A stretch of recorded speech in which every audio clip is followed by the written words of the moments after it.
Comment construire une séance ludique de 15 minutes sur rameur?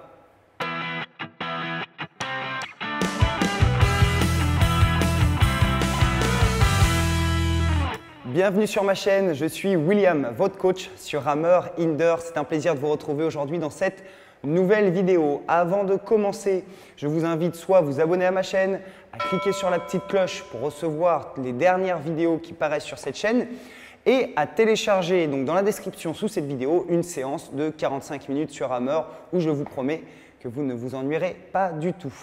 Aujourd'hui, nous allons voir comment construire votre propre séance d'entraînement sur rameur de 15 minutes, voilà, sans jamais vous ennuyer, voilà, et de manière ludique. Allez, c'est parti.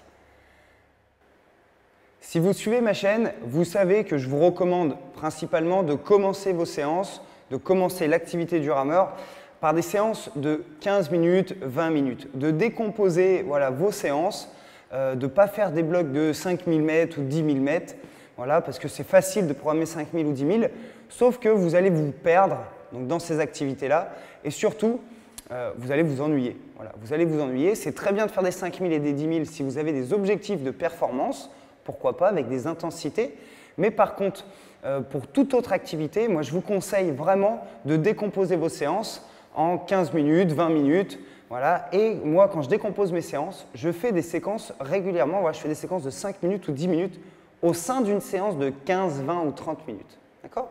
Donc le thème de la journée, thème de la vidéo aujourd'hui, de cette séquence, de cette vidéo, ça va être de savoir comment décomposer une séance de 15 minutes.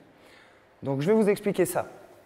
Je décompose ma séance de 15 minutes en finalement 3 blocs de 5 minutes. Mon premier bloc, je vais arriver ici sur une décomposition gestuelle. Je vais décomposer la gestuelle sur rameur. Je choisis 2 secteurs, soit le secteur arrière, soit le secteur avant. Okay ? Donc le secteur arrière, c'est tout simplement quand on est dans cette position-là sur rameur. Donc c'est tout ce qui va être du travail ici avec des bras, donc là du bras seul, du bras corps ici et du quart coulisse. C'est ce qu'on appelle le secteur arrière. Ou alors le secteur avant, ici donc on a du quart avant, donc on tend un quart des jambes, on a du jambe seule, où on tend donc les jambes ici, ou hop, du jambe dos. C'est-à-dire que je vais multiplier le nombre de fois où je vais revenir sur l'avant. Donc soit je choisis mon secteur arrière, soit je choisis mon secteur avant.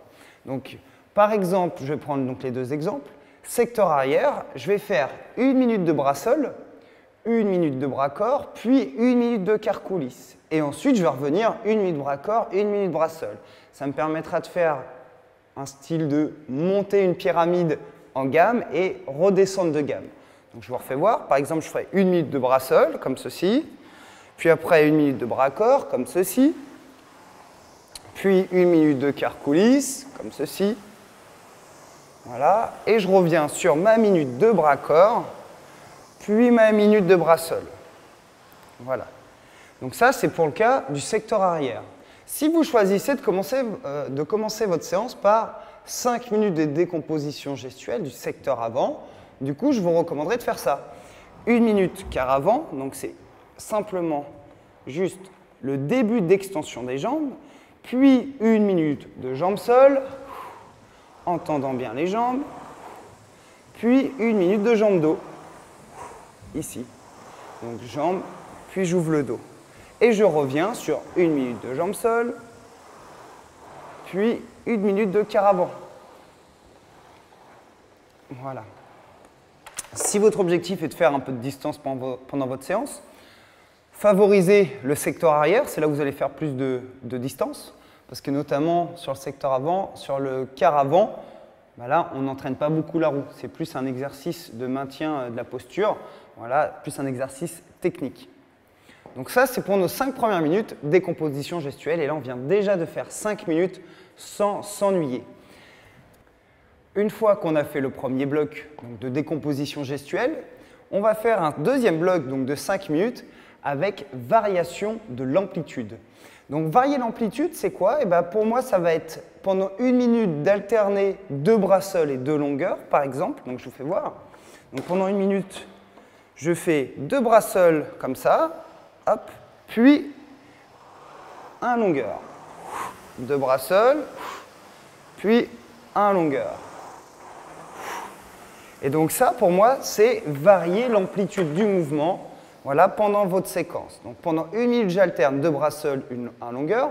Puis après, je peux faire toujours 1 minute alternée, 2 jambes seules, un longueur. Donc là, cette fois-ci, c'est juste l'extension des jambes, donc 2 fois. Puis un coup complet, comme ceci. Et ensuite, je vous prends comme exemple d'alterner 2 bras corps, on n'utilise que les bras et le corps, puis un longueur, 2 jambes dos, les jambes comme ceci, hop, puis on ouvre le corps 2 fois, avant de faire un coup longueur, hop. Et pour le dernier, ce que je vous propose, c'est 2 minutes de jambes seules, pas 2 minutes, 1 minute alternée, 2 jambes seules, 2 jambes dos et 2 longueurs. Donc ça donne ça. Donc 2 jambes seules, donc juste l'extension des jambes, hop. Puis 2 jambes dos, extension des jambes, ouverture des épaules en arrière du bassin, extension des jambes, ouverture des épaules en arrière du bassin, puis 2 longueurs. Donc là, mouvement complet. Hop. Et après, on reprend. Jambes seules, jambes dos, longueur. Et tout ça pendant 1 minute. Et là, vous allez voir cette séquence de 5 minutes avec variation de l'amplitude. Vous allez donc décomposer votre geste pendant des courtes séquences. Le temps va passer super vite. Vous allez accumuler les mètres sans aucune difficulté. Mais en plus de ça, vous allez améliorer votre technique. Parce qu'en décomposant le geste et en variant les amplitudes, vous allez améliorer votre technique. C'est comme ça qu'on fait pour améliorer sa gestuelle. Donc là, on vient de réaliser 10 minutes d'exercice, voilà, avec nos 2 premiers blocs de 5 minutes, et ensuite le dernier bloc de 5 minutes, où là, on va ramer en continu en augmentant la cadence. Donc, on fait 1 minute à cadence 16, 1 à cadence 18, 1 à cadence 20, 1 à 22 et 1 à 24. Donc là, ce travail-ci, donc il n'y a plus d'arrêt, il n'y a pas de décomposition de geste vu qu'on l'a fait juste avant. On va mettre à profit tout ce qu'on a pu réaliser avant en termes de gestuelle, mais cette fois-ci de manière continue à des cadences variées. Donc là, on varie la cadence et on l'augmente. Là, aujourd'hui, j'ai pris l'exemple de monter la cadence, donc 16, 18, 20, 22, 24. J'aurais très bien pu dire, on fait 16, 18, 20, 18, 16. Voilà, une pyramide montante-descendante. Donc là, j'ai choisi de faire une pyramide montante. On aurait pu aussi prendre l'exemple de dire, on fait une pyramide descendante. Enfin, pas une pyramide pour le coup, juste une séquence descendante. Donc par exemple, commencer à 24, 22, 20, 18, 16. Bon là, moi je vous propose, c'est plus facile de commencer dans ce sens-là, 16, 18, 20, 22, 24, que dans l'autre sens. Donc là, finalement, on se retrouve avec une séance de 15 minutes où on a décomposé la gestuelle, on a varié les amplitudes, puis on a ramé en continu.